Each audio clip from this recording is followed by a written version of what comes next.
Saat dia mau mati, Allah beri taufik hidayah pada untuk ucap la ilaha illallah. Dia akui Allah sebagai Rabb-Nya, sebagai pencipta dia, sebagai pembelahara dia, sebagai pemberi rezeki pada dia. Maka pastilah dia masuk surga. Tapi selama dia tidak mengakui Allah sebagai Rabb dia satu-satunya, maka apapun kebaikan dia buat, sebesar debu pun tidak ada nilai di sisi Allah Subhanahu wa taala. Tidak akan ada nilai. Maka begitu ruginya jadi orang kafir hati berbahagia.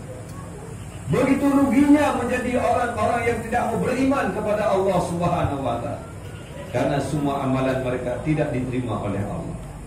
Maka modal dasar seseorang masuk surga Allah adalah mengakui akan keesaan Allah Subhanahu wa taala.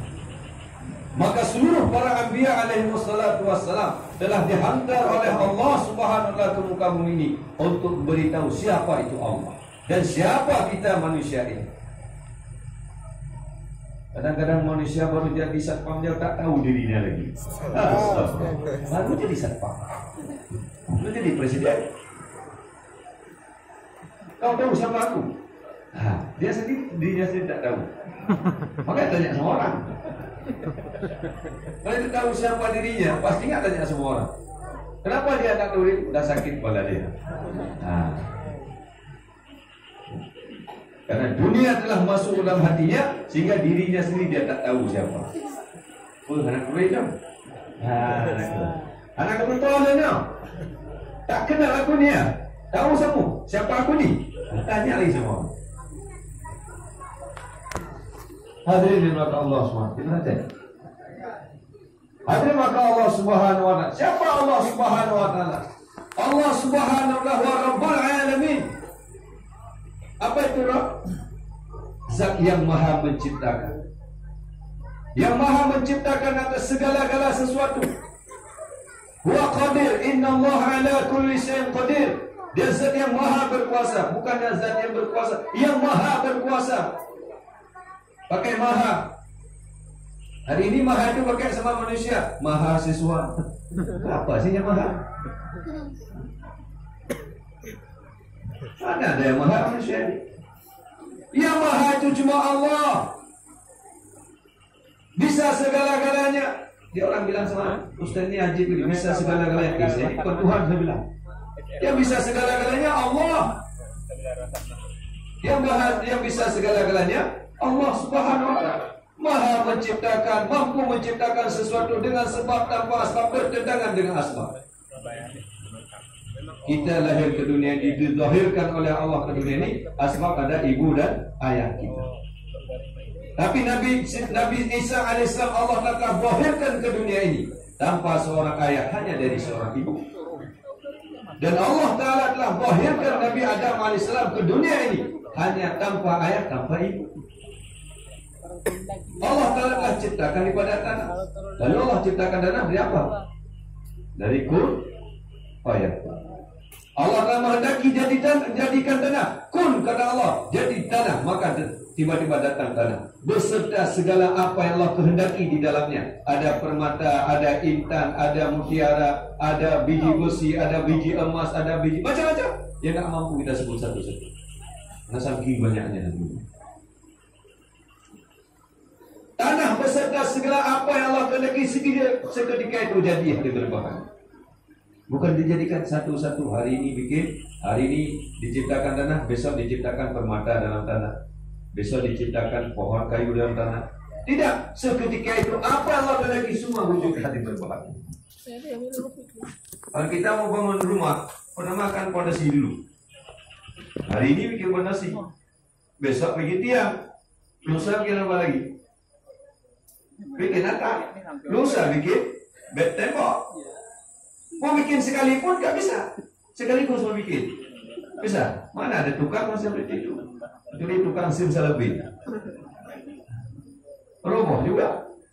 Sekarang adakan bedah rumah. Tapi kan mesti ada berurutan dulu. Gak bisa sekaligus sampai semua perabot seketika ada di dalamnya. Tak ada.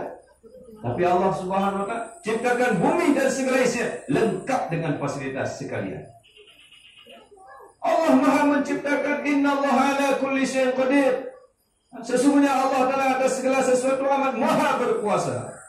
Berkuasa apa yang dia inginkan wujud seketika hari berbahagia.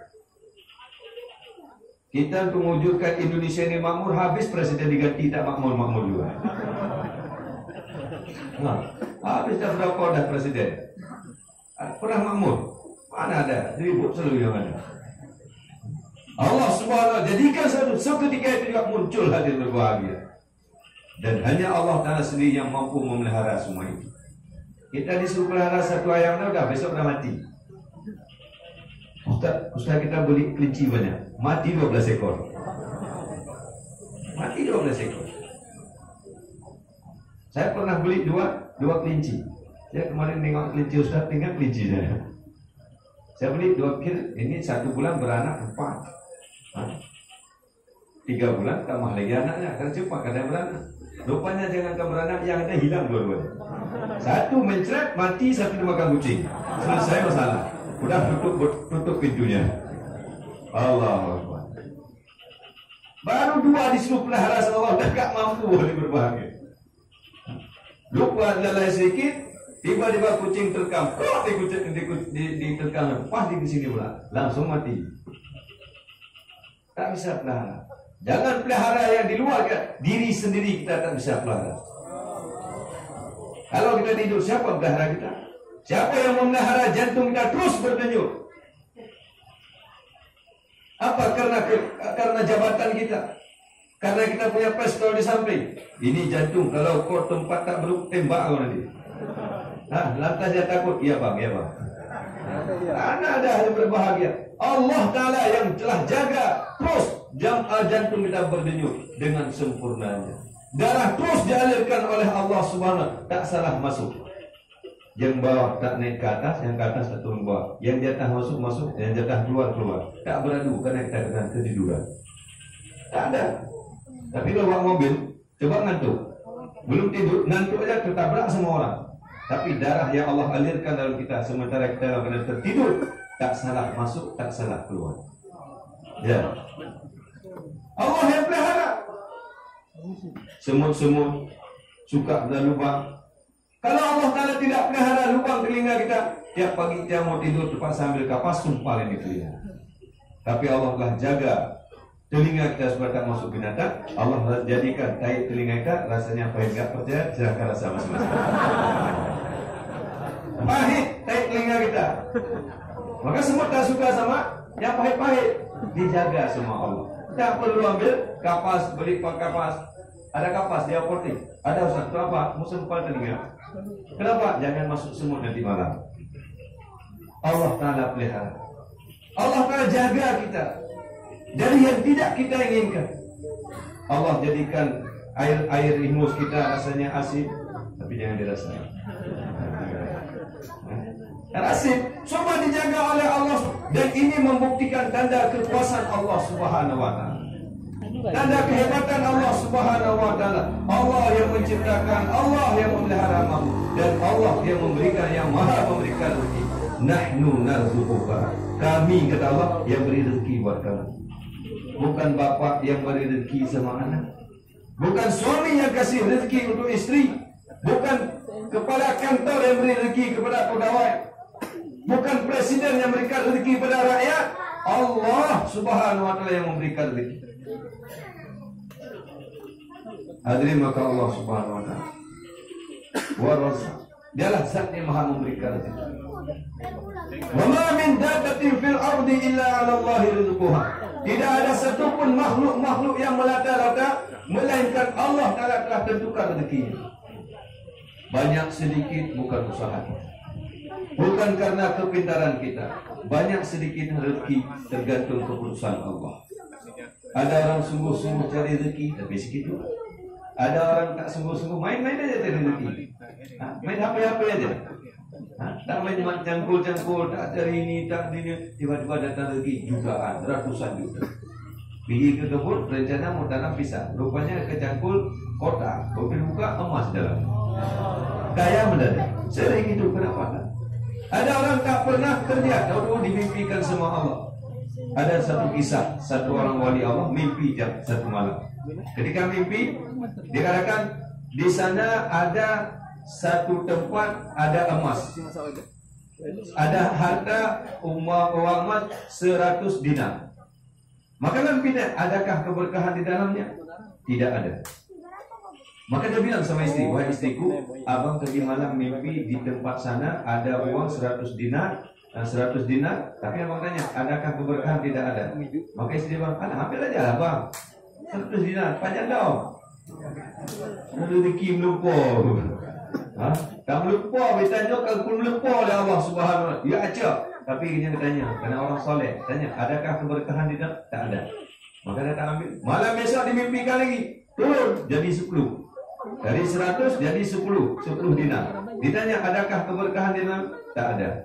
Dicerita lagi, kan sudah aku bilang, ambil 100. Dia kan dah turun lagi.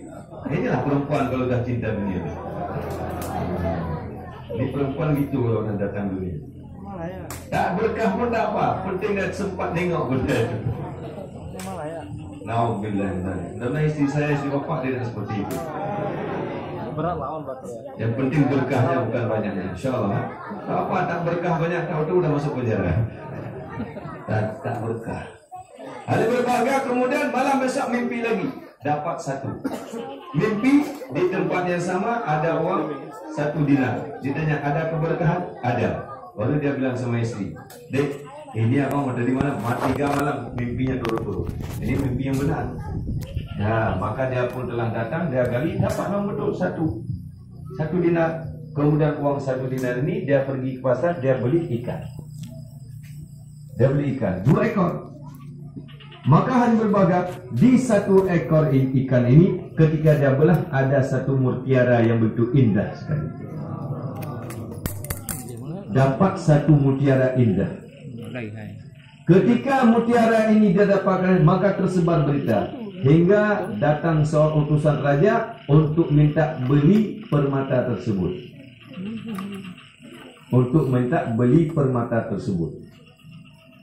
Dengan harga 100 ekor keledai yang di atasnya dimuatkan emas. Berkah enggak? Berkah. Sedikit tapi berkah, banyak tapi diberkah. Hari ini orang ingin yang banyak, tapi jalannya salah karena tidak ada keberkahan, akhirnya diberkah. Paham? Diberkah, global. Ini karena tidak ada berkah di dalamnya, banyak tapi tidak ada keberkahan. Hadirin maka Allah Subhanahu wa taala, bila Allah Taala menghendaki seseorang jadi orang kaya, dengan mimpi pun Allah boleh beri rezeki pada dia. Kalau Allah Taala tidak beri kepada seseorang kekayaan, walaupun dia kerja banting tulang sampai tulang-tulang pun terbanting, tak pernah dapat juga. Coba lihat tukang batu, tukang pukul batu. Awak kerja pok batai, macam mana susahnya menghancurkan batu, sampai kadang batu-batu pun kena tulang ini. Kadang-kadang untuk berobat tulang yang sudah patah pun tak cukup dengan uang yang dia dapat. Tak cukup. Jadi banyak sedikit rezeki bukan karena kesungguhan kita, kepintaran kita, karena ketentuan Allah. Kami lapangkan rezeki pada siapa kami kehendaki, dan kami sempitkan rezeki bagi siapa kami kehendaki. Siapa yang katakan ini? Allah, kata Allah. Aku, kata Allah. Kami berikan kerajaan pada siapa kami kehendaki, dan kami cabut kerajaan dari siapa yang kami kehendaki. Sedang jadi raja, tiba-tiba jatuh dari kerajaan. Ada orang tak pernah cita-cita jadi raja, tiba-tiba jadi raja. Tak kusangka aku jadi raja. Tak kusangka aku ini jadi raja. Yang layak dia jadi raja, tapi tak jadi raja. Siapa yang menjadikan seseorang berkuasa, seseorang dicabut dari kekuasaan? Allah Subhanahu wa taala. Tapi hari ini manusia merasa ketika dia kaya karena saya pintar dan pandai bekerja. Ketika saya dapat satu jabatan, ini kan karena tim sukses saya di belakang. Ya kan? Jadi yang tak menang apa? Tak ada tim sukses. Nah, semua punya tim sukses. Ya. Tapi memang Allah Ta'ala pilih siapa yang Allah kehendaki. Allah Ta'ala tak pilih, walaupun sudah usaha keras, tak dapat juga. Semua sudah ada dalam ketentuan. Perintah Allah pada kita, usaha. Tapi yakin dengan usaha sendiri, inilah kesyirikan jemaah. Inilah yang kita kikis dari hati kita. Inilah yang kita membuang dari hati. Yakin dengan usaha sendiri, sesuatu itu dapat. Bila kita sakit, Allah perintah minum obat. Kenapa minum obat? Perintah Allah. Tapi ketika kita telah yakin, untung nak kerja ubat, mereka mati aku. Itu masalah. Itu yang masalah. Untung aku minum ubat ni. Kalau enggak, mungkin aku dah mati. Untung ibuku cepat aku bawa ke rumah sakit. Kalau enggak, dah terkapar. Pakai untung lagi. Kata Maulana Sa'ad, kata-kata untung ini kata-kata menafikan Allah.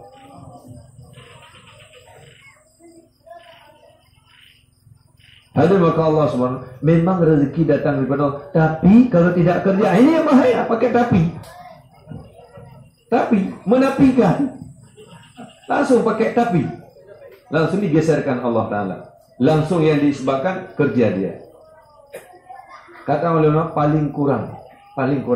Memang kita disuruh cari rezeki. Tapi yang kasih rezeki Allah. Bukan kerja saya. Tapi yang beri rezeki siapa? Allah. Saya diperintahkan oleh Allah bekerja, berusaha. Tapi yang menentukan usaha saya bukan saya. Allah Subhanahu wa Ta'ala. Menisbatkan segala apa yang kita buat ini kepada Allah. Menyandarkan segala kebaikan hanya kepada Allah. La haula wa la quwwata illa billah. Ini yang kita usahakan. Bila ini wujud dalam hati kita, yakin seperti ini. Bila hari-hari kita cerita perkara ini. Hari ini orang jangankan cerita kebesaran Allah, sebut Allah saja dah malu. Tergantung yang di atas sana. Malu bilang Allah. La ilaha illallah.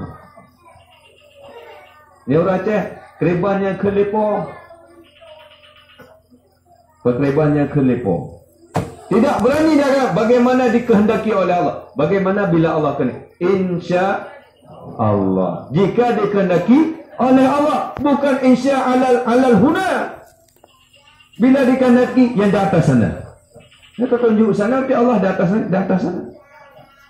Apakah Allah perlu tempat? Apakah Allah perlu ruang? Maha suci Allah daripada berhajat kepada ruang dan tempat. Maha suci Allah pada berhajat kepada waktu. Sebelum waktu ada, sebelum tempat itu ada, Allah di mana? Kalau setelah Allah Ta'ala ciptakan aras lalu duduk di atas aras, sebelum ada aras, Allah duduk di mana? Duduk di mana Allah? Dia orang-orang faham, Allah setelah menciptakan aras itu dipahami kursi, macam kursi ini. Kemudian Allah duduk di atas kursi itu. Jadi sebelum ada kursi, Allah apa berdiri? Apa Allah tidur? Apa Allah di mana? Maka hati-hati hari berbahaya. Laisa kamislihi syai'un. Tidak ada yang sama dengan Allah. Tidak ada yang sama dengan Allah. Ketinggian, maksud tinggi zatnya. Maksud tinggi itu adalah sifatnya, bukan zatnya.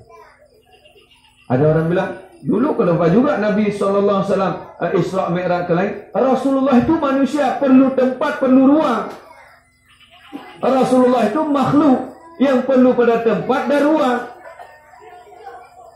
Sementara Allah Maha Suci pada berhajat pada tempat dan ruang. Hati berbahaya. Lalu ketika Nabi Ibrahim AS katakan, aku akan menemui Tuhanku di Palestina. Apa Allah turun dari langit singgah di Palestina? Nunggu Nabi Ibrahim datang? Apakah ketika Nabi Musa AS datang ke Bukit Tursina, Allah sudah ada di Bukit Tursina, lalu enggak ada lagi di langit? Dah turun sebentar, ngapain? Jumpa Nabi Musa. La ilaha illallah. Hadirin maka Allah Subhanahu wa Ta'ala. Maka sahabat-sahabatlah contoh orang yang iman mereka dah sampai kepada peringkat Allah kehendaki, tetapi mereka hari-hari cerita tentang kehebatan Allah. Supaya apa? Kehebatan Allah jangan keluar lagi dari hati mereka. Jangan keluar lagi dari hati mereka. Karena syaitan senantiasa berusaha macam mana dari hati manusia ini keluar kalimah la ilaha illallah, keluar keyakinan kepada Allah, sehingga bila dia mati dia tak bisa ucap la ilaha illallah. Ada berbagai tanda-tanda kebesaran Allah sudah masuk dalam hati seseorang. Di antaranya bila terkejut keluar Allah. Nah, kita kalau tersepak batu apa keluar dari mulut? Aduh apa Allah? Kalau keluar aduh, naudzubillah. Ini perut. Nah, Masya Allah, ini nampaknya saya kalau mati saya ini tak ada jaminan ini. Kenapa masih keluar aduh? Tersepak batu agak sakit sikit, dikejutkan orang. Maka nanti bapak-bapak, saya juga lagi duduk-duduk, tolong dikejutkan sekali, dites imannya. Jangan cuma tes darah aja kita. Pergi ke rumah sakit, tolong cek darah saya, kolesterol saya berapa. Pernah datang sama Ustaz, tolong cek iman saya. Ada pernah kita datang ke ulama suruh cek iman kita? Mana ada? Karena kita sudah merasa orang beriman. Betul tak? Karena kita sudah merasa saya orang sudah sempurna iman, sehingga tak pernah ngecek iman hari berbahagia. Tak pernah kita cek iman. Cuma angkat tangan, jangan. Memang tak ada. Lagi duduk bilang, nanti kalau aku lagi termenung-menung, kau datang kau kejutkan aku. Kamu kejutkan saya. Ngapain? Saya mau coba apa keluar Allah atau aduh nanti. Ya. Kalau berarti keluar aduh, berarti iman saya ada masalah. Betul tak? Dalam masalah. Bahaya tidak sakit dikejutkan bila malaikatul maut datang kepada kita. Nabi Ibrahim AS tanya sama malaikat Jibril, macam mana rupamu, keadaanmu bila engkau datang kepada orang yang soleh, orang yang taat kepada Allah. Kau tengok, iya. Maka Ibrahim tengok ke sana sekali. Maka Nabi Ibrahim balik badan. Coba tengok balik. Pingsan Nabi Ibrahim. Belum sempat tatap di ujung rambutnya, udah pingsan. Begitu balik, langsung pingsan. Disadarkan lagi. Maka kata Nabi Ibrahim, subhanallah, tak masuk surga lagi, udah cukup nengok kamu saja. Nengok Jibril saya sudah cukup senang, cukup nikmat hingga pingsan hari berbahagia. Baru nengok Jibril. Belum lagi nengok bidadari, sampai Jibril ke sujud nengok gigi bidadari. Nabi Ibrahim pingsan nengok Jibril. Jibril tersujud nengok cahaya yang keluar dari gigi bidadari. Dan Jibril jalan-jalan di surga, tiba-tiba satu cahaya melintas, cahaya. Jibril sujud. Allahu Akbar, langsung dia sujud. Rupanya ada bidadari di sampingnya. Mas, kok sujud? Saya kira. Loh Pak, kok sujud? Aku melihat cahaya Allah. Aku sujud karena melihat cahaya Allah. Kata bidadari, wahai Jibril, itu bukan cahaya Allah, itu cahaya yang keluar dari gigiku. Wah. Baru giginya dibuka, cahaya keluar. Malaikat Jibril tersungkur. Kalau bapak apa? Mati Pak. Saya yakin kita akan mati hari berbahagia. Kalau bidadari di dunia dan kita di dunia. Ini hari berbahagia. Baru Jibril dilihat oleh Nabi Ibrahim. Yang nengok Nabi.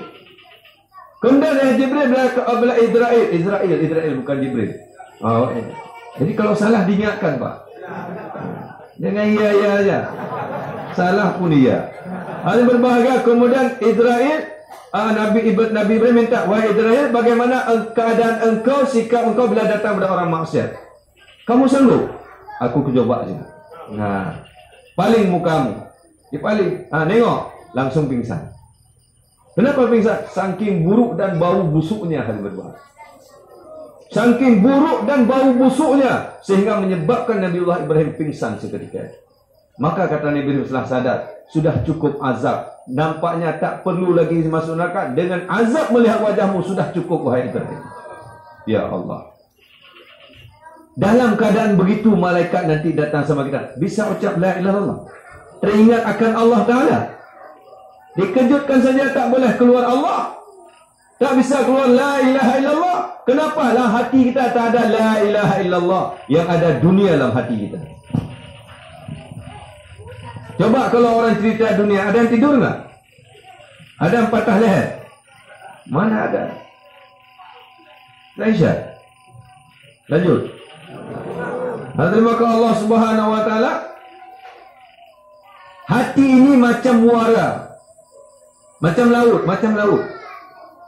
mata, telinga, pikiran, mulut ini apa di sini? Muara. Yang sampai ke laut itu apa di sini? Muara. Ini semua muara-muara hati. Apa yang dibawa oleh mata itu yang kumpul dalam hati. Yang dibawa oleh telinga, dibicara oleh mulut, difikir oleh pikiran, semua akan bermuara kumpul ke hati. Hari ini mata kita apa sering kita lihat?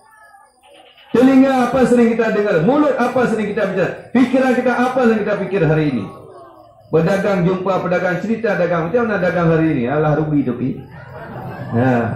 Tinggal target. Kalau kamu untung tu, nengok orang sudah berhasil tu. Dia dulu, aku tahu, lebih orang Tigri, orang atas sana lintas timur, itu memang ahli dagang. Dulu dia kerja tukang cari cuci piring, tahu dulu dah jadi toke saya dulu. Nengok dia dulu tukang cuci piring, sekarang jadi toke. Itu kau contoh itu. Akhirnya semangat dunia pun timbul lagi. Tadi rencana tak jadi kerja lagi, mau khurut aja. Tapi dengan target dunia, bangun toko satu lagi. Ya, masuk dunia ini cepat masuk dalam hati. Kalau memang tak ada nilai, kenapa dunia itu mudah masuklah hati? Sampai dalam akhirat pun dunia masuk. Ketika dia ada orang cerita dunia laba sekian-sekian, Allahu Akbar, langsung terlintas. Satu toko dapat story 250.000 dalam solat, betul? Dunia tak ada nilai, maka mudah masuk dalam hati dan susah untuk dikeluarkan. Apalagi lagi jalan tengok wanita cantik jelita, bibirnya macam buah delima. Dalam solat pun terbayang-bayang. Saya, tuan-tuan, saya tak tahu hati orang. Mungkin sama juga. Hadirin Allah, dunia memang begitu mudah masuk hati dan susah dikeluarkan. Sampai dalam urusan akhirat pun dunia telah masuk, hadirin berbahagia. Sehingga jangankan makmum, imam pun bisa lupa rakaatnya. Kenapa imam bisa lupa? Pasti dengan teringat dunia. Lepas solat tanya, Pak Imam tadi 3 apa 4? Ya aku pun tak tahu berapa. Dua-duanya sama. Kenapa? Dunia masuk dalam hati. Sampai dalam akhirat pun masuk dunia. Tapi akhirat itu capek kita cerita, tak masuk-masuk juga. Dan bila sudah masuk, begitu cepat keluar lagi. Ya kan? Kita keluar 3 hari cerita hari-hari agama, ya kan? Hari-hari cerita kebesaran Allah masuk. Tapi tempoh itu bulan depan sudah tak keluar lagi. Coba, sudah keluar banyak kebesaran Allah lagi lah hati kita. Memang begitulah nilai akhirat. Karena begitu mahal akhirat, begitu mahal surganya Allah, begitu mahalnya bidadari yang Allah ciptakan, sehingga karena dia besar, susah masuk dalam hati. Begitu sudah masuk, mudah sekali untuk keluar lagi. Sehingga hari ini begitu